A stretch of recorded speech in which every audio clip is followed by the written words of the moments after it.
Hello students, how are you all? In last class, I was teaching you about electrophoresis techniques, okay? And you know very well what is the role of electrophoresis techniques in biotechnology. ठीक है, बता था आपको मैं कि biotech के अंदर जैसे हम किसी जीन को आइसोलेट करते हैं ऑर्गेनिज्म से, ठीक है, तो उसको हम रेस्ट्रिक्शन एंजाइम से कट करते हैं for the formation of fragments, ठीक है। अब इन्हीं फ्रेगमेंट्स को, ठीक है, on the basis of size, ठीक है, सेपरेशन करने की जो टेक्निक्स होती है बेटा, इट इज कॉल्ड इलेक्ट्रोफोरेसिस, ठीक है। ये हम पढ़ चुके हैं। Today will start a new topic that is called cloning vector, ठीक है।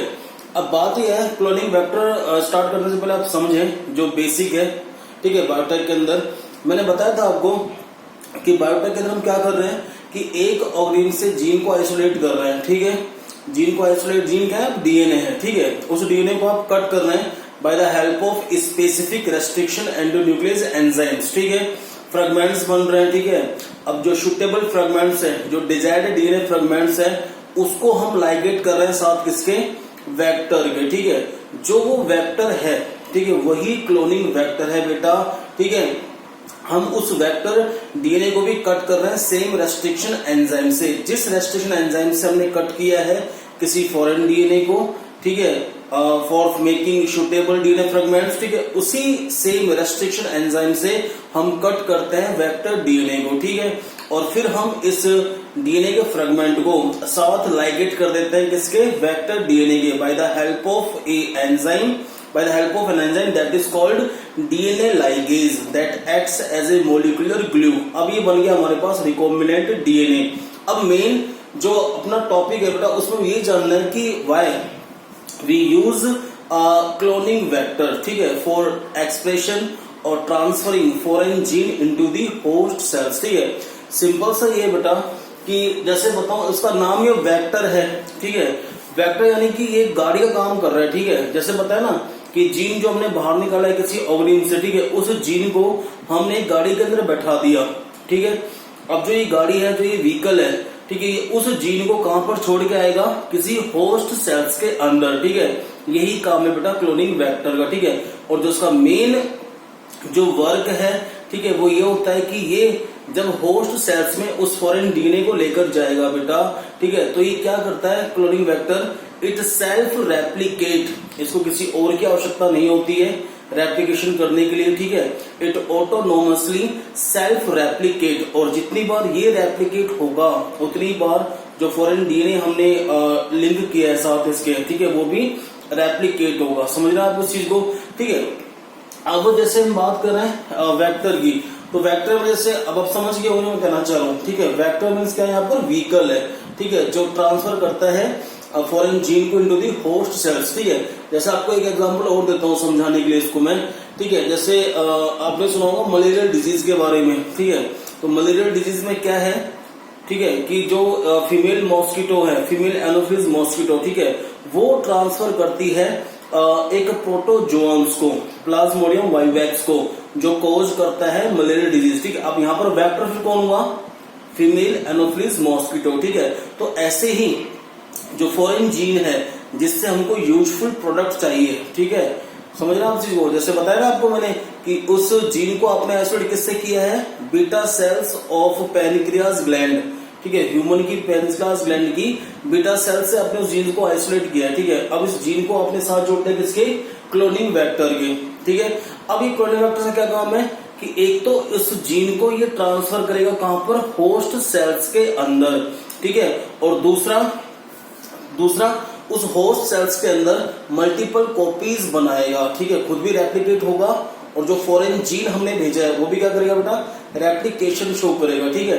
अब जो ये जीन है, जो ये डीएनए है, ठीक है, ये शो करेगा ट्रांसक्रिप्शन प्रोसेस, ठीक है। ट्रांसक्रिप्शन में क्या बनेगा, डीएनए कन्वर्ट्स इनटू एमआरएनए, ठीक है। और जब एमआरएनए बन जाएगी उस होस्ट सेल्स में, ठीक है, तो फिर ट्रांसलेशन चलेगा, और during translation process new protein molecules are formed, ठीक है। अब न्यू जो हार्मोन मॉलिक्यूल्स है, जो प्रोटीनस मॉलिक्यूल्स है, वो बनना शुरू हो जाएंगे, ठीक है। तो यही एक मेन मतलब बेस है बायोटेक का, ठीक है। लेकिन इस बायोटेक के अंदर बताता हूं आपको मैंने कि अलग अलग तरह के जेनेटिक टूल्स काम में लिए जाते हैं, ठीक है। ऐसा नहीं कि सीधा आपने जीन बाहर निकाला और उस जीन को आपने ट्रांसफर कर दिया, किसी होस्ट सेल्स के अंदर, ठीक है। समझना आप इस चीज को, अलग अलग तरह के जो जेनेटिक टूल्स हैं जिसमें रेस्ट्रिक्शन एंजाइम्स भी आए थे, ठीक है। फिर हमने इलेक्ट्रोफोरेसिस टेक्निक्स को भी यूज किया था for the separation of DNA fragments, ठीक है। और अब हम फिर हमने डीएनए लाइगेज को भी यूज किया था कि एक सुटेबल डीएनए के फ्रेगमेंट्स को हम लाइगेट कर सके, साथ किसके, वेक्टर डीएनए के, ठीक है। अब जो हम यहाँ बात कर रहे हैं वो है वेक्टर डीएनए की, ठीक है। तो जो वेक्टर डीएनए है, अब उसका मेन रोल होगा, it play major role in biotechnology, कि अगर वेक्टर डीएनए नहीं होगा तो जो फॉरेन जीन है उसको ट्रांसफर नहीं कर पाएंगे अपन किसमें, होस्ट सेल्स में, ठीक है। और बताया था हमने आपको कि जीन का होस्ट सेल्स में ट्रांसफर करने के लिए भी दो मेथड्स होते हैं बेटा, एक तो होता है डायरेक्ट मेथड, एक होता है इनडायरेक्ट मेथड, ठीक है। जो डायरेक्ट मेथड होता है उसमें तो सीधा जीन अपन ने आइसोलेट किया डीएनए किसी ऑर्गेनिज्म की बॉडी से, ठीक है, और उसको सीधा ही हमने ट्रांसफर कर दिया इनटू दी होस्ट सेल्स, ठीक है। वो तो होता है डायरेक्ट मेथड। और एक होता है indirect method. In case of indirect method, gene ligated with vector DNA for the formation of recombinant DNA, उस जीन को हम लाइगेट करेंगे वेक्टर डीएनए के साथ, और फिर जो वेक्टर डीएनए है वो उसको ट्रांसफर करेगा कहां पर बेटा, होस्ट सेल्स के अंदर, ठीक है। तो सिंपल मैंने आपको बेसिक बता दिया है आज के टॉपिक का, क्लोनिंग वेक्टर का, ठीक है। अब इसको समझे, ठीक है। Cloning vectors, cloning vectors acts as a vehicle, that's why they are also known as vehicle DNA, ठीक है। जो क्लोनिंग वेक्टर्स होते हैं बेटा, क्या ये अपने आप में बेटा डीएनए मॉलिक्यूल्स होते हैं, ठीक है। समझे आप इस चीज को, ये काम करते हैं एज ए व्हीकल, तो उनको और क्या बोल सकते हैं, व्हीकल डीएनए, ठीक है। Vehicle DNA you can say that, और they carry foreign gene or foreign DNA into the host cells, that's why they are also known as carrier DNA। और क्या बोल सकते हो बेटा इनको आप, कैरियर डीएनए, ठीक है। और आप इनको बोल सकते हो ट्रांसपोर्टर डीएनए, ये अलग अलग नेम है बेटा इनके, ठीक है। कि क्लोनिंग वेक्टर बोल दिया, व्हीकल डीएनए बोल दिया, कैरियर डीएनए बोल दिया, ट्रांसपोर्टर डीएनए बोल दिया, ठीक है। अब इनका मेन जो फंक्शन है वो ये है, क्लोनिंग वेक्टर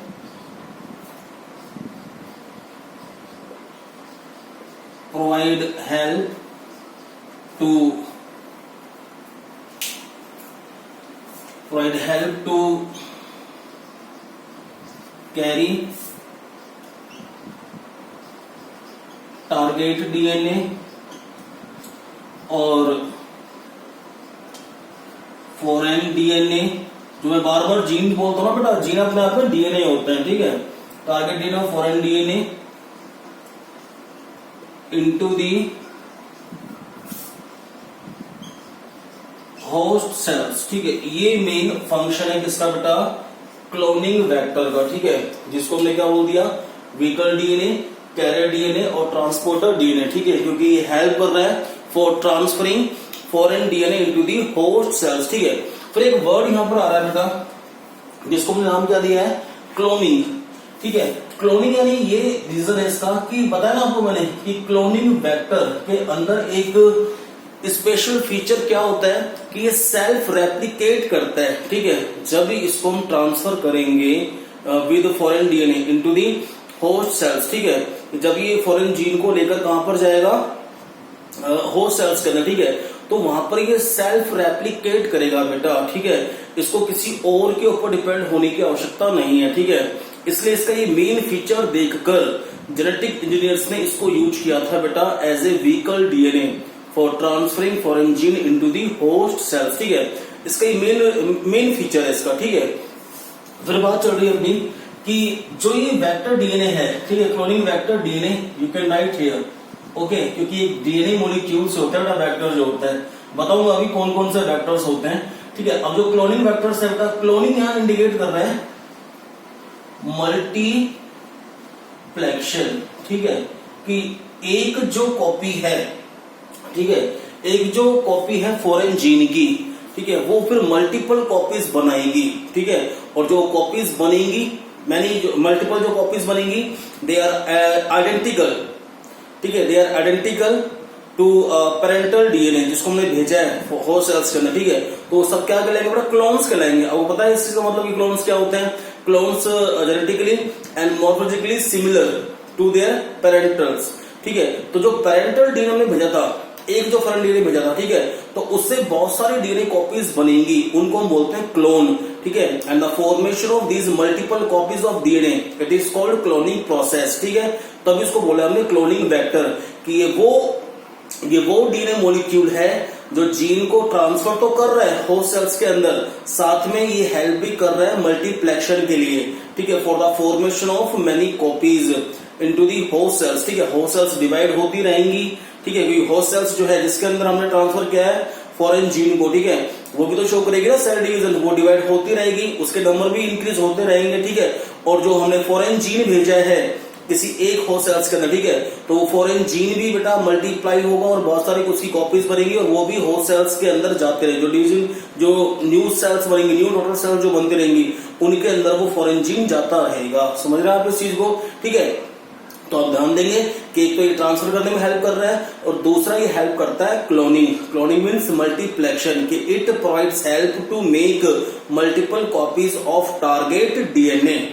समझ रहे हैं आप इस चीज को। अब इसमें क्या है कि जो क्लोनिंग वेक्टर्स हैं, अब क्लोनिंग वेक्टर्स कौन कौन से हो सकते हैं, ठीक है, जिनको हम यूज करते हैं फॉर ट्रांसफरिंग जीन, ठीक है।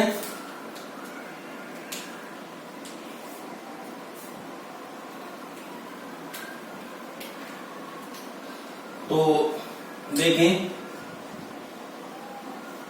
क्लोनिंग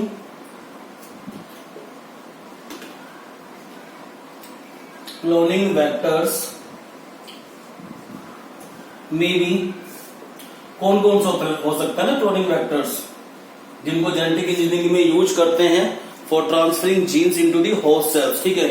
तो अब देख लें, फर्स्ट जो क्लोनिंग वेक्टर है बेटा जिसको मेनली यूज करते हैं, ठीक है, वो है बच्चे प्लाज्मिड, ठीक है।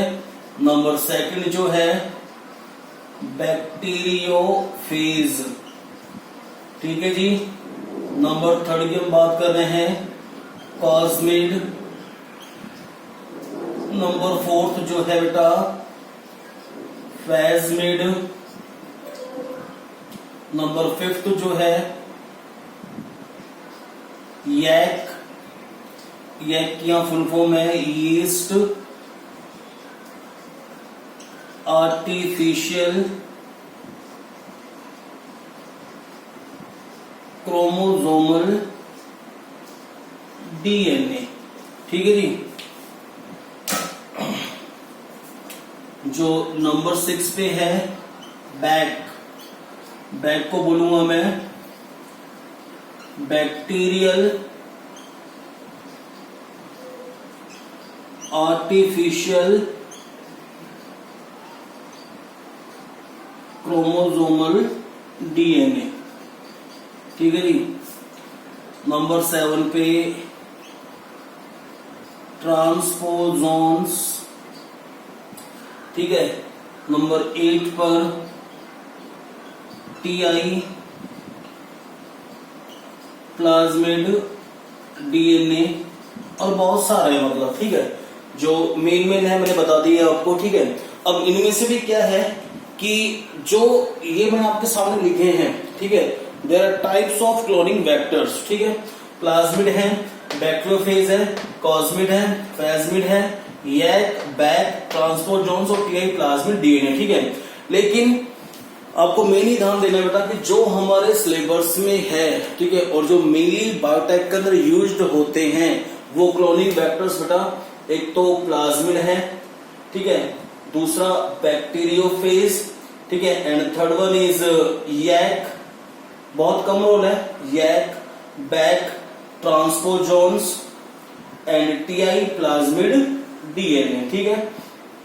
समझ रहे हैं आप चीज को। और मेनली इनमें से भी मेनली जो यूज होते हैं बेटा बायोटेक के अंदर वो प्लाज्मिड और बैक्टीरियोफेज, ठीक है।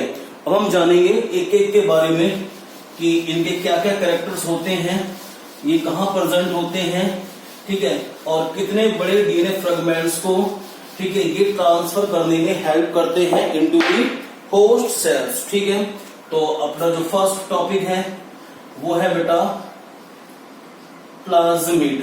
ठीक है, जाने आप इस चीज को, जो प्लाज्मिड होता है बेटा, प्लाज्मिड को अपने बोल रखा है extra chromosomal double circular DNA. ठीक है, प्लाज्मिड, और सबसे पहले प्लाज्मिड की बेटा डिस्कवरी की है वो साइंटिस्ट थे विलियम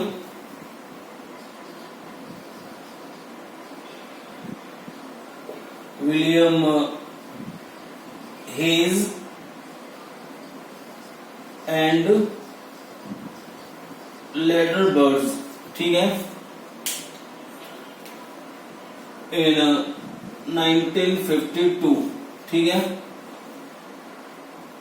और लेडरबर्ग दोनों साइंटिस्ट ने इसकी डिस्कवरी की, इसकी बेटा प्लाज्मिड डीएनए की। ठीक है, और जो ये प्लाज्मिड डीएनए है it is also known as extra chromosomal double circular DNA. अब आप ये जान लें कि प्लाज्मिड डीएनए कहां मिलता है। ठीक है, तो इसके लिए प्लाज्मिड डीएनए बेटा दोनों के अंदर प्रेजेंट होता है, प्रोकैरियोट्स के अंदर भी और यूकैरियोट्स के अंदर भी। ठीक है, मैं बात कर रहा हूं आपको मेनली जो प्रेजेंट होता है बेटा ये होगा प्रोकैरियोट्स के अंदर। ठीक है, और मिलता है यूकैरियोट्स के अंदर भी यही है। ठीक है, अब आपको बताना चाहिए बेटा कि जैसे एक ये यूकैरियोटिक सेल है। ठीक है, यूकैरियोटिक सेल के अंदर जो मेन डीएनए होता है it is called genomic DNA. क्या नाम है? Genomic DNA. और this genomic DNA is known as chromosomal DNA. Okay, इसके पास वो जीन्स होते हैं that are responsible for transcription and translation process. ठीक है, ये एक्टिव जीन्स होते हैं। ठीक है, और यही जो रीजन है जो स्कैटर्ड होता है, फैला होता है इसके अंदर, है ना, साइटोप्लाज्म में in prokaryotes, it is called nucleoid. और आप उसको क्या नाम दे सकते हैं बेटा? न्यूक्लियोइड। ठीक है, without nuclear membrane because nucleus is absent in prokaryotic cells. ठीक है, तो ये मेन डीएनए हो गया, है ना, genomic DNA that consist active genes और क्रोमोसोमल डीएनए। ठीक है, इसके अलावा, ठीक है, इसके अलावा जो प्रोकैरियोटिक सेल्स के अंदर बताया ना भी आपको मैंने कि डबल सर्कुलर डीएनए प्रेजेंट होता है। ठीक है, and this double circular DNA is known as extra chromosomal DNA. ठीक है, और इसी बेटा एक्स्ट्रा क्रोमोसोमल डीएनए को हमने क्या नाम दिया है? इसी को हमने बोला बेटा प्लाज्मिड डीएनए। ठीक है, और यही प्लाज्मिड डीएनए काम करता है एज ए वेक्टर डीएनए। समझना आप इस चीज को, वेक्टर डीएनए और vehicle DNA for transferring foreign gene और foreign DNA into the host cells. ठीक है, तो अच्छा, अब आप एक इसका भी ध्यान रखें कि बैक्टीरियल सेल्स के अंदर, ठीक है, कि जो प्लाज्मिड डीएनए होता है, ठीक है, it is transferred by the help of a process that is called conjugation. ठीक है, conjugation is a type of reproduction in case of bacterial cells. ठीक है, कि दो जो बैक्टीरियल सेल्स होती हैं, ठीक है, वो आपस में कॉन्जेक्ट होंगी, जुड़ेंगी आपस में। ठीक है, और जब वो दोनों सेल्स आपस में कॉन्जेक्ट होंगी तब एक बैक्टीरियल सेल से दूसरी बैक्टीरियल सेल्स में जो प्लाज्मिड होता है बेटा इट एंटर्स। ठीक है, वो एंटर होता है, समझना आप इसी को, थ्रू पोर्स। आपको पता है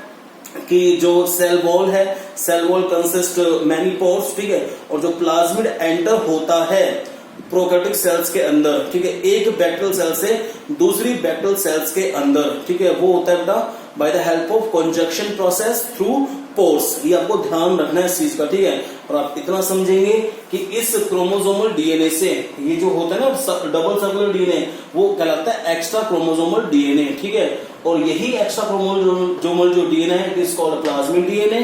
ठीक है, और प्लाज्मिड डीएनए के उसको हम यूज करते हैं कैसे? एज ए वेक्टर डीएनए और vehicle DNA for transferring foreign gene into the host cells. ठीक है, अब बात ये आती है कि सर हम क्यों हम यूज कर रहे हैं एक्स्ट्रा क्रोमोसोमल डीएनए को, ठीक है, बताया था मैंने आपको। अब थोड़ा मैं एक बार और आपको रिवाइज करता हूँ उस चीज के बारे में कि जो एक्स्ट्रा क्रोमोसोमल डीएनए होता है उसके पास एक स्पेसिफिक, इसको यहां पे लिख देते हैं अपन, जेनेटिक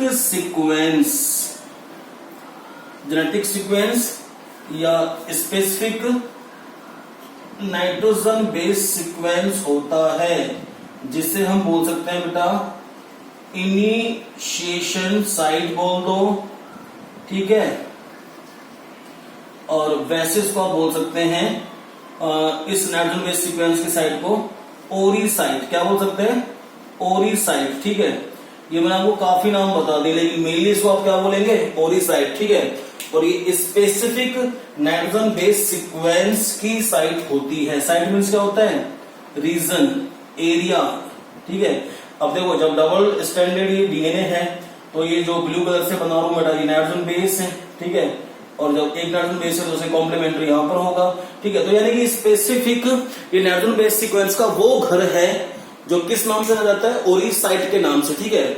और जो ये घर है, ठीक है, ये जो ओरी साइट जो है, ठीक है, ये इनिशिएट करता है किसको, रेप्लिकेशन को, ठीक है। अगर इस रीजन के साथ हम किसी फॉरेन जीन को ऐड कर देते हैं, ठीक है, तो जो ओरी साइट है इट इनिशिएट रेप्लिकेशन, और बताया था आपको मैंने कि खुद भी रेप्लिकेशन शो करेगा, खुद भी रेप्लिकेट होगा, ठीक है। और इसके अलावा जो उसके साथ हमने लिंक किया है, ठीक है, अलोंग विद ओरी साइट जो फॉरेन जीन हमने लिंक किया है वो भी क्या करेगा, शो बेटा रेप्लिकेशन, और मल्टीपल कॉपीज बनती रहेंगी with in a host cells, ठीक है।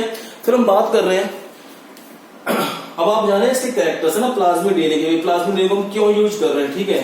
और इसी प्लाज्मिड डीएनए के अंदर, ठीक है, कुछ बेटा स्पेसिफिक जीन्स होते हैं, ठीक है, और उन स्पेसिफिक जीन्स को, जीन क्या होता है, सेट ऑफ नाइट्रोजन बेस, ठीक है, जो नाइट्रोजन बेस का सीक्वेंस होता है इट इज कॉल्ड जीन, ठीक है। तो इस प्लाज्मिड डीएनए के पास, ठीक है, कुछ एंटीबायोटिक रेजिस्टेंट जीन्स होते हैं, समझ रहे हैं आप इस चीज को, ठीक है, जो किसके अगेंस्ट होते हैं बेटा, एंटीबायोटिक्स के अगेंस्ट होते हैं, ठीक है, अलग अलग होते हैं ये, ठीक है। जैसे एंटीबायोटिक्स में एम्पिसिलिन है, ठीक है, टेट्रासाइक्लिन है, कैनामाइसिन है, क्लोरामफेनिकोल है, ठीक है, उनके अगेंस्ट, ठीक है, अलग अलग तरह के प्लाज्मिड डीएनए के पास अलग अलग तरह के एंटीबायोटिक रेजिस्टेंट जीन्स होते हैं against different kinds of antibiotics like ampicillin, streptomycin, kanamycin, chloromphenicols, ठीक है, एक्सेट्रा बहुत सारी हैं, ठीक है।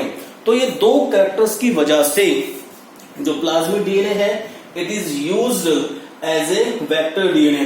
फर्स्ट कैरेक्टर क्या था, ओरी साइट जो इनिशिएट करती है रेप्लिकेशन को, और दूसरा it consist antibiotic resistant genes against antibiotics, ठीक है, समझ रहे हैं बच्चे को। अच्छा डीपली हम पढ़ेंगे बाद में, है ना। प्लाज्मिड डीएनए का टॉपिक है अपने सिलेबस में PBR 322, it's the name of cloning vector, जो पहला आर्टिफिशियल क्लोनिंग वेक्टर था, ठीक है, उसके बारे में डीपली स्टडी करेंगे। पहले नॉर्मली जाने आप प्लाज्मिड डीएनए के बारे में, ठीक है। अच्छा एक रीजन ये है कि जो ये एंटीबायोटिक रेजिस्टेंट जीन्स होते हैं they acts as a tools, कैसे काम कर रहे हैं ये, acts as a tools and protect bacterial cell from other bacterial cells, ठीक है, एक बैक्टीरियल सेल्स को, ठीक है, जिसके अंदर प्लाज्मिड डीएनए है, प्लाज्मिड डीएनए के पास एंटीबायोटिक रेजिस्टेंट जीन्स हैं, ठीक है। तो ये जो प्लाज्मिड डीएनए होता है बेटा it protects its own bacterial cells from other bacterial cells, ठीक है, समझ रहे हैं आप चीज को। और कई बार क्या होता है कि जब ये प्लाज्मिड डीएनए एंटर होता है यूकैरियोट्स के अंदर, ठीक है, बैक्टीरिया से, है ना, जैसे बैक्टीरियल सेल्स हैं, अगर वो एंटर हो जाती हैं किसके अंदर, यूकैरियोटिक सेल्स के अंदर, ठीक है, तो due to presence of these antibiotic resistant genes, ठीक है, they destroy genome of eukaryotic cells, ठीक है। जीनोम क्या होता है, हाउस ऑफ जीन, कि जो यूकैरियोटिक सेल्स के जीन्स होते हैं उनको डैमेज कर देता है, उनको डिस्ट्रॉय कर देते हैं। कौन से जीन्स, एंटीबायोटिक रेजिस्टेंट जीन्स, ठीक है, समझ रहे हैं आप उस चीज को। तो ये दो कैरेक्टर्स आप याद रखेंगे, फर्स्ट ओरिसाइड का और दूसरा एंटीबायोटिक रेजिस्टेंट जीन्स का, ठीक है। अब बात है कि जो प्लाज्मिड डीएनए है, ठीक है, इस प्लाज्मिड डीएनए की हेल्प से कौन कौन से क्लोनिंग वेक्टर्स बनाए जा चुके हैं, ठीक है।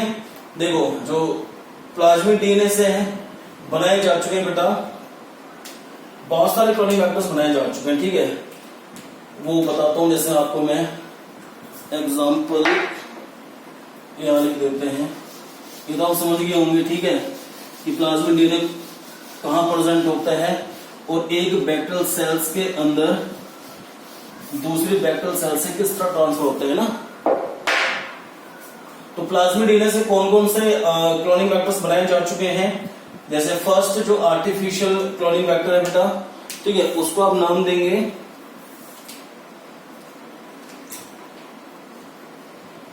PBR 322,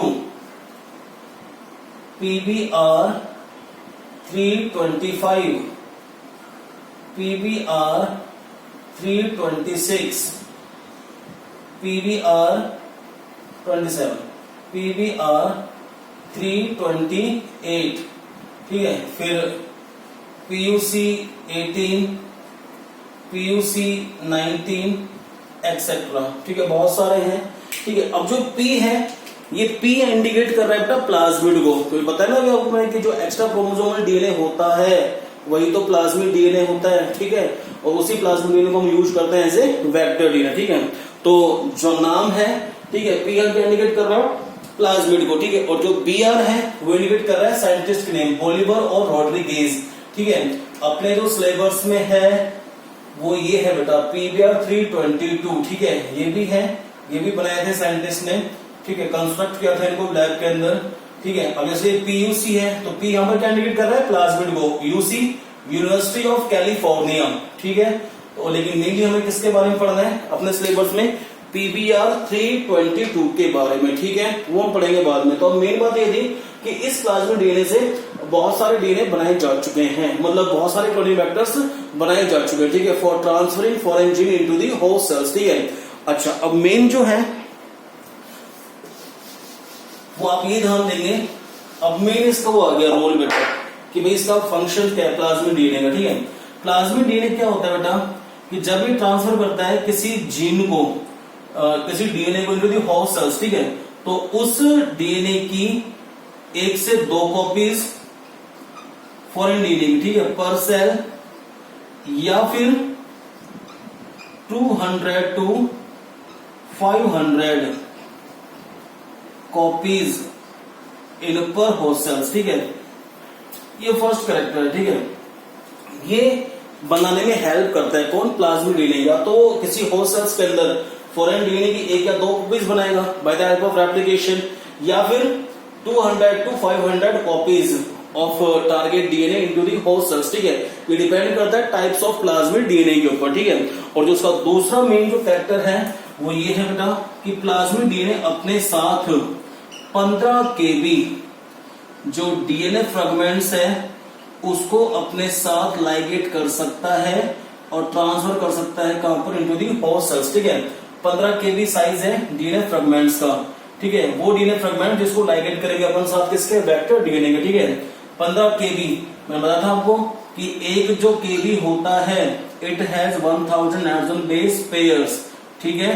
तो इतना इसके अंदर कैपेसिटी होती है कि 15 kb जो साइज है फॉरेन डीएनए का जिसको मैं भेजना है किसी होस्ट सेल्स के अंदर, ठीक है, तो उसका 15 kb साइज के डीएनए को ये ट्रांसफर कर सकता है, ठीक है। तो ये कुछ कैरेक्टर्स थे प्लाज्मिड डीएनए की, ठीक है। और मैं कह चुका हूं आपसे कि बहुत सारे टाइप्स हैं क्लोनिंग वेक्टर्स के, लेकिन इनमें से आपको सिर्फ जो पढ़ना है बेटा वो पढ़ना है प्लाज्मिड डीएनए के बारे में और बैक्टीरियोफेज के बारे में, ठीक है। मेनली यही दोनों काम में आते हैं, प्लाज्मिड डीएनए और बैक्टीरियोफेज का डीएनए, ठीक है। और इन दोनों में से भी जो बेटर है ना, जो बेस्ट है, ठीक है, जो मल्टीपल कॉपी ज्यादा बनाता है ना फॉरेन डीएनए की इनटू दी होस्ट सेल्स, वो बैक्टीरियोफेज होता है। समझ रहे हैं आप इस चीज को। चलो हम थोड़ा सेकंड देख लेते हैं बैक्टीरियोफेज के बारे में, ठीक है।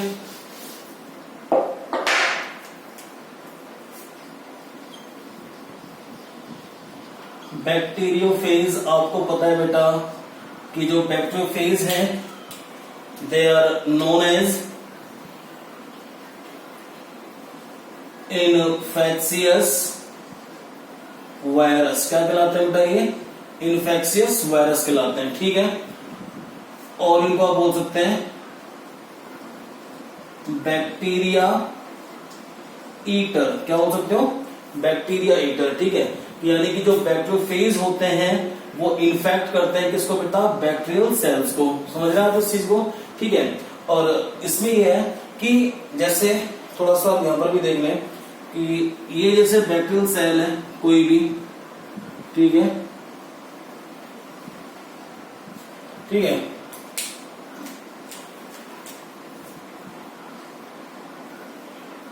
बैक्टीरियोफेज बेटा एक तो होता है इनका प्रोटीन कोट। क्या होता है? Protein coat. It is called, ये स्ट्रक्चर है बैक्टीरियोफेज के ना। प्रोटीन कोट को आप और क्या बोल सकते हो जी? कैप्सिड।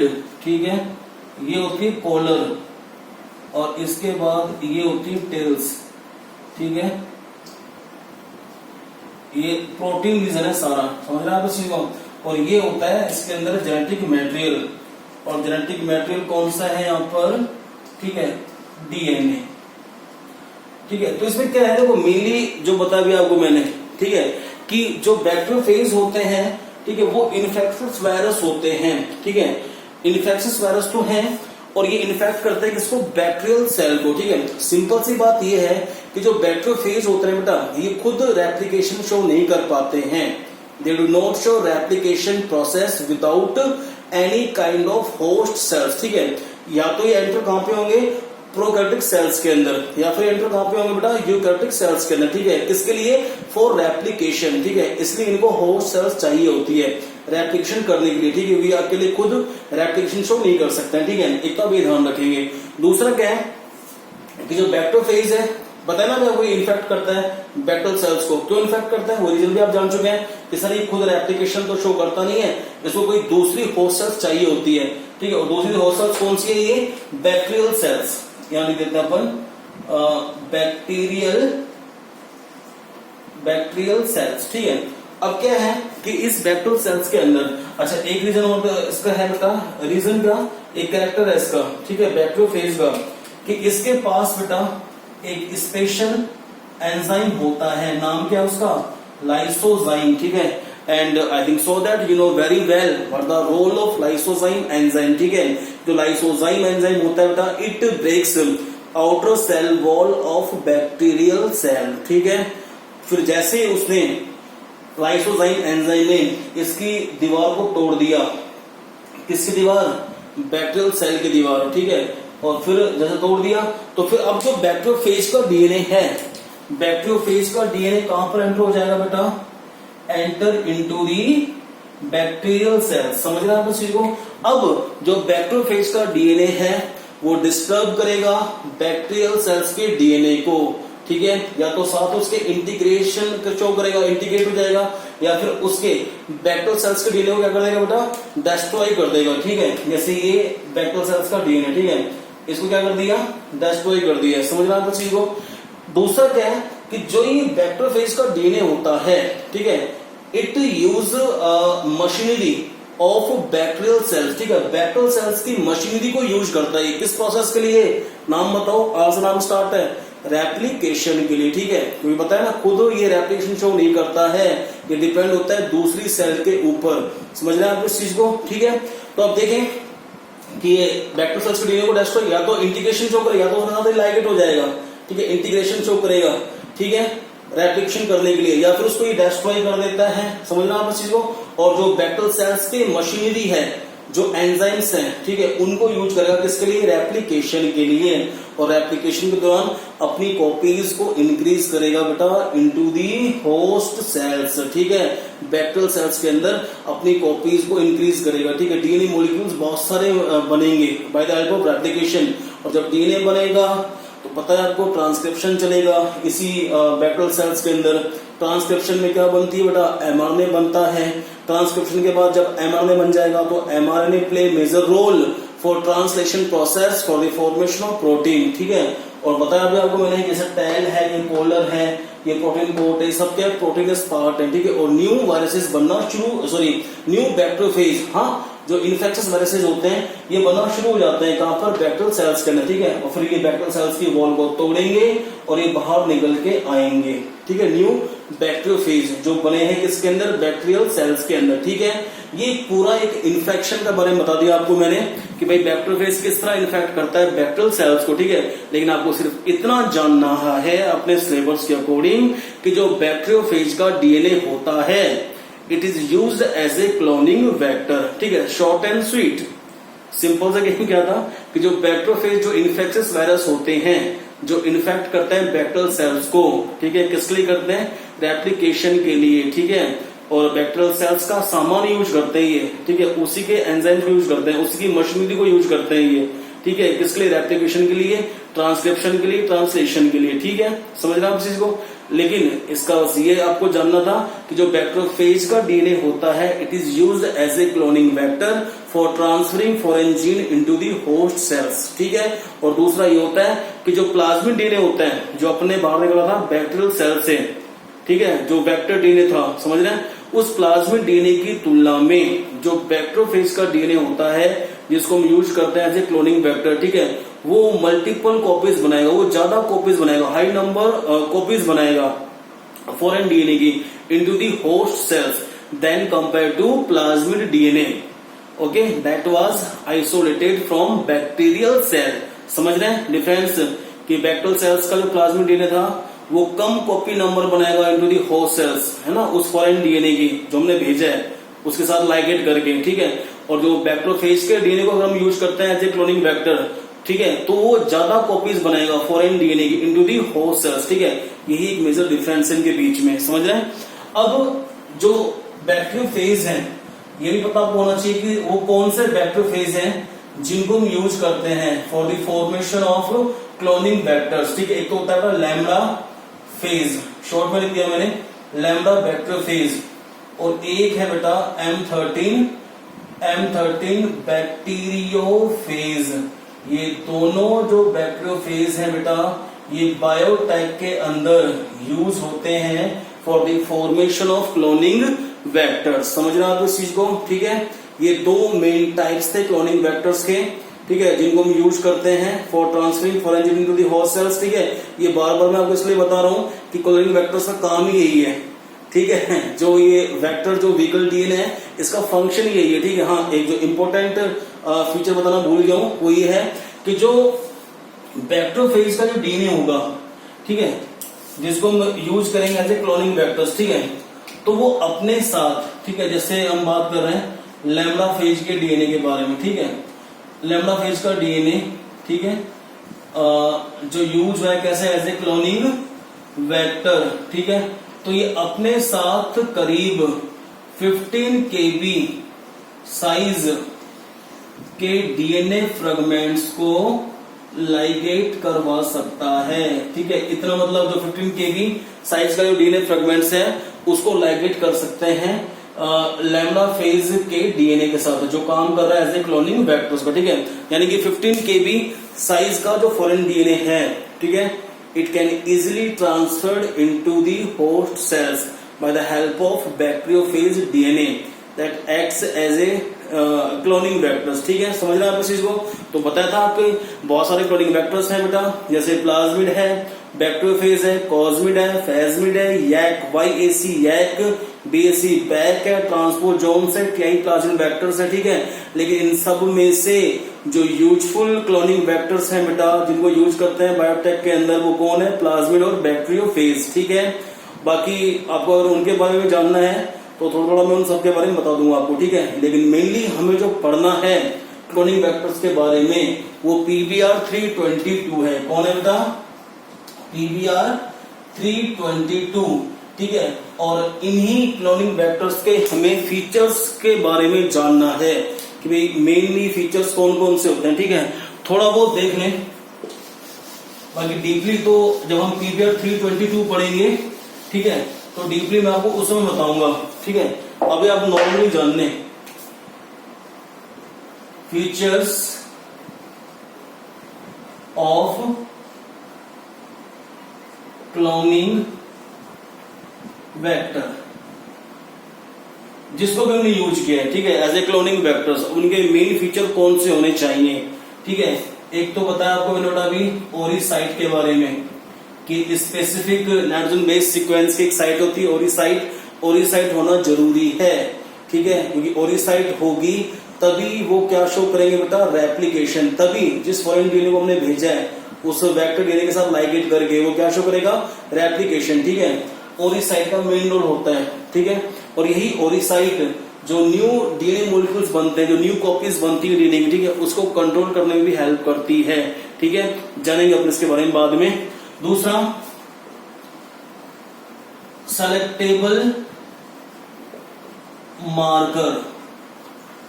बताया था आपको मैंने कि जो एंटी बायोटिक रेजिस्टेंस जो जीन्स होते हैं किसके पास, प्लाज्मिड डीएनए के पास। किसके पास बेटा, प्लाज्मिड डीएनए के पास, ठीक है। तो यही जो एंटीबायोटिक रेजिस्टेंट जीन्स होते हैं they acts as a selectable marker, ठीक है, जिसका नाम ही मार्कर आ रहा है, ठीक है। तो मार्कर है तो इसका मतलब ये डिफरेंशिएट करने में हेल्प करेगा कि भाई this one is recombinant DNA और this one is non recombinant DNA, ठीक है। और मैं बताया था आपको रिकॉम्बिनेंट डीएनए कब बनता है, जब फॉरेन डीएनए साथ लाइगेट होगा साथ किसके, वेक्टर डीएनए के। Foreign DNA plus vector DNA is equal to recombinant DNA, ठीक है। और अगर सिंपल है कि वेक्टर डीएनए है विदाउट फॉरेन डीएनए तो वो क्या कहलाएगा, नॉन रिकॉम्बिनेंट डीएनए, ठीक है। तो उसको डिफरेंशिएट करने में कौन हेल्प करता है, सेलेक्टेबल मार्कर। दूसरा, एक बात की थी मैंने आपसे, ट्रांसफॉर्मेंट सेल्स और नॉन ट्रांसफॉर्मेंट सेल्स, ठीक है। अगर रिकॉम्बिनेंट डीएनए होस्ट सेल्स में ट्रांसफर होता है तो होस्ट सेल्स क्या कहलाएगी, ट्रांसफॉर्मेंट सेल्स, ठीक है।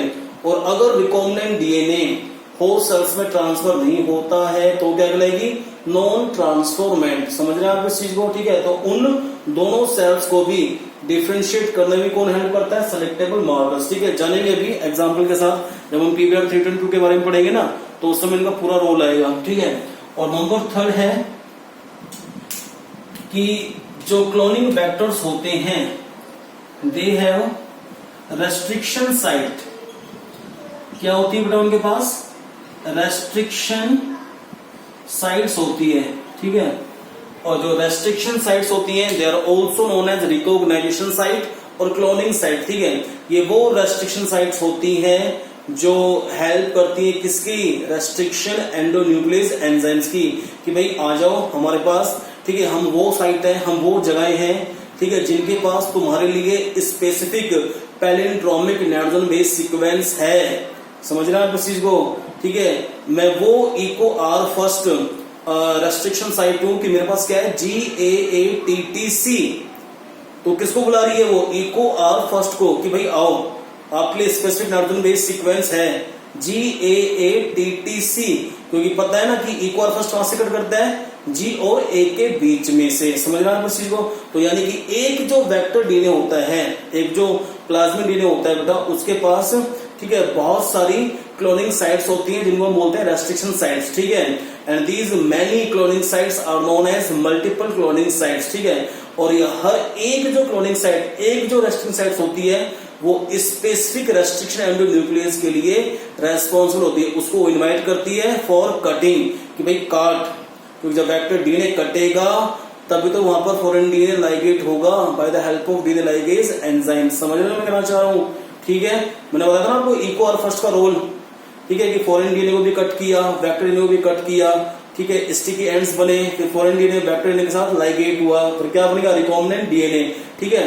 तो हम पढ़ेंगे उसके बारे में भी जब हम पीबीआर 322 के बारे में स्टडी करेंगे। लेकिन मेन फीचर्स कौन से थे क्लोनिंग वेक्टर्स के, ओरिसाइट का होना, सेलेक्टेबल मार्कर्स का होना और रेस्ट्रिक्शन साइट्स का होना, ठीक है। और each restriction site is specific for restriction endonuclease enzymes, okay. अब हम बेटा नेक्स्ट जो टाइप्स हैं क्लोनिंग वेक्टर्स के, ठीक है, उनके बारे में थोड़ा बहुत हम नेक्स्ट जो है क्लास लेंगे, उसमें बताएंगे आपको, ठीक है, ओके। Thank you.